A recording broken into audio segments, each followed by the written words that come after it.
So please, any other question? Any other question? All right. So one thing you should know is that Second it. yeah. I want to find out Okay. with a step 1. Okay. That's your choice of statistical test. So when you just start, assuming you've read through and you think you know what is it, you can just state it that it's a correlational test. Not that you think you know. You should be confident that you Can know. you? Because in examination we are not. So Please end. okay. So reading through, you find out, okay, this is the test. So Okay. you can just state it just like that, or you have to go through all the steps that you've written there. That you are giving 2 sets of scores that are related with each other. Do you have to state all those things? You have to formulate all the 4 assumptions, but it's not like, okay, you what you would use my own words and all that, but make sure that you've indicated all the 4 steps by telling your reader that the measurement is on at least interval, then and so on. You need to indicate all of them. All of them. Yeah, all the 4 assumptions in your own words, not in your own words. Yeah. All right. Okay. Thank you. You're welcome. Because if, for instance, you provide 2 assumptions out of the 4, there's a likelihood that you will get what you get half of the marks apportioned for step 1. So it's essential that you provide all the assumptions.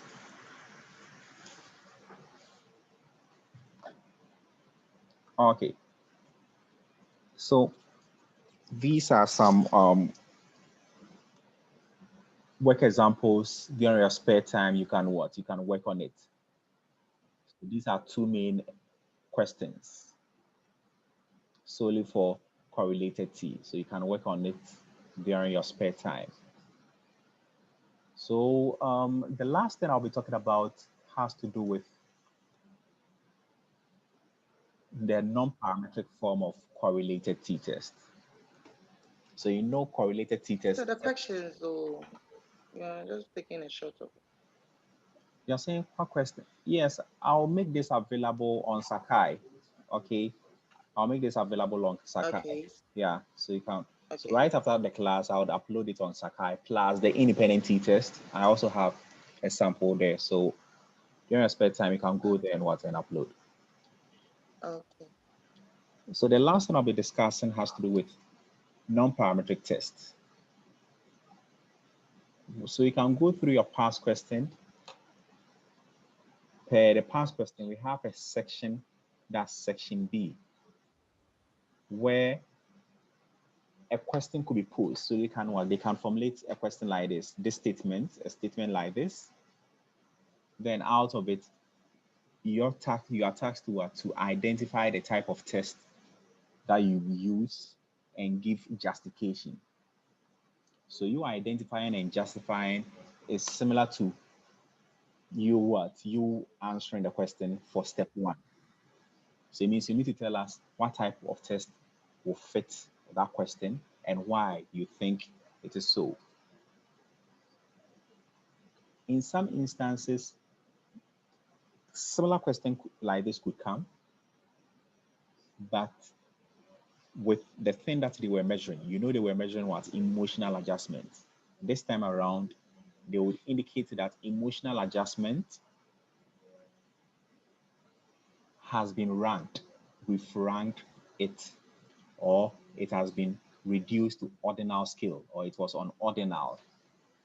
And if you were following, the first time I met you, I indicated that, or I highlighted on the fact that with non-parametric test,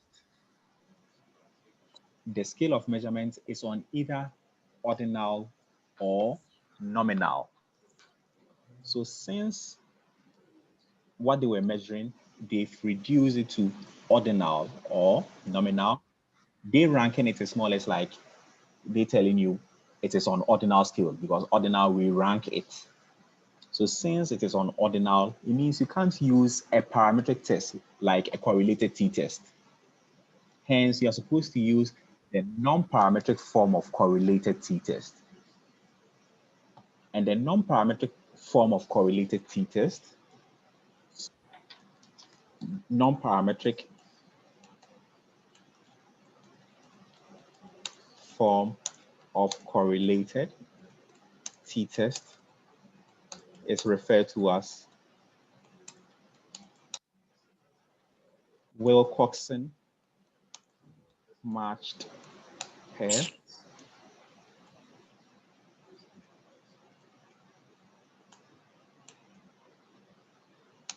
signed ranks. Okay, so when in the question you realize that, especially under section B, they are telling you, oh, we had identical twins studies, and so one member of the pair was moved to one environment and the other one different environment to measure maybe their anxiety levels. Then they'll tell you, oh, anxiety has been reduced to, or anxiety was measured on ordinal, or it was rank.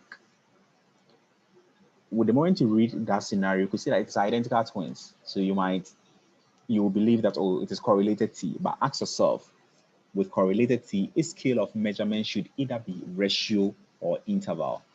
But this time around, they are telling you it is on ordinal. It means that you're supposed to use the non-parametric form of correlated T or dependent T, and that is Wilcoxon matched pairs signed ranks. And when you are justifying, you use the same assumptions like the assumptions we stated for correlated T. Just that when you get to the other assumption whereby we indicated emotional adjustment is on interval, this time around you indicate that the thing that you are measuring, if it is emotional adjustment or anxiety, you indicate it is on what? Ordinal. But the other assumptions runs through. All right. So please, any question?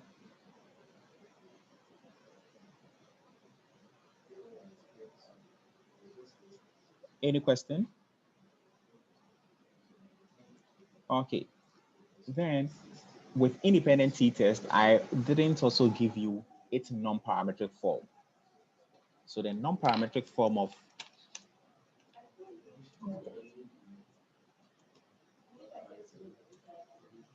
independent t-test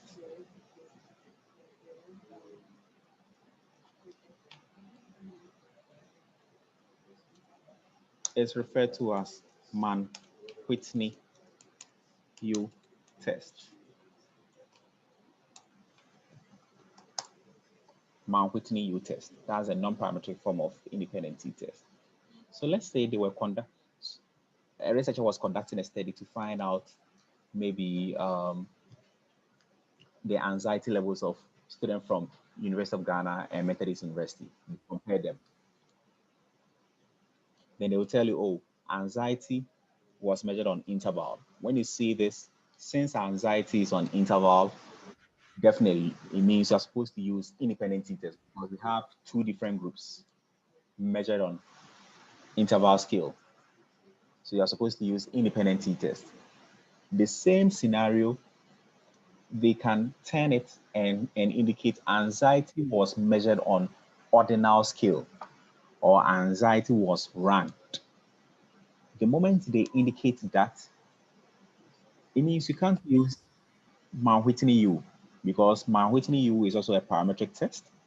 And with a parametric test, its scale of measurement should either be interval or ratio. And here comes the case, they are telling you it is ordinal, meaning that you're supposed to use the non-parametric form of what? Of independent t-test. And that is Mann-Whitney U. And that is Mann-Whitney U. So these are the things you need to pay attention to. with the non-parametric form of correlated T is Wilcoxon, match pairs, sign ranks. Then with independent T-test is Mann-Whitney U. And today will be the last session that we'll be doing. So we also have other non-parametric tests that you need to know. And it means you are tasked to know these things, one way and over, how to solve it.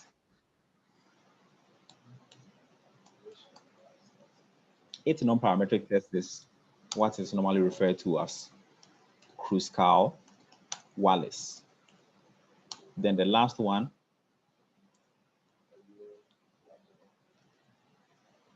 is Pearson.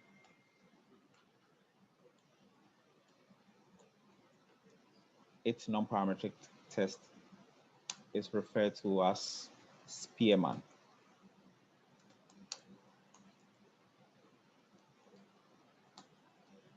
So unfortunately, we wouldn't be able to do one way and over, Calculated and Pearson. You are tasked to know it yourself. So kindly go through your slides, try and grasp it, how to calculate it, how to manually calculate it using the 6 steps. And the same thing applies to Pearson. Know the assumptions underlining these tests. So that will be the end of today's discussion, if there are no questions. Hello, sir. Hello, Obed. Sir, please, does that mean this will be our last meeting with you? Yes, because per DA, I'm supposed to meet you 4 times. And the first time I met you twice, then Dr. Arnott took over, and I've met you twice. So meaning we are done. So who will take out through the revision, Dr. Arnott or you? I don't know whether there will be any revision or whatsoever. So at the moment, my task is over.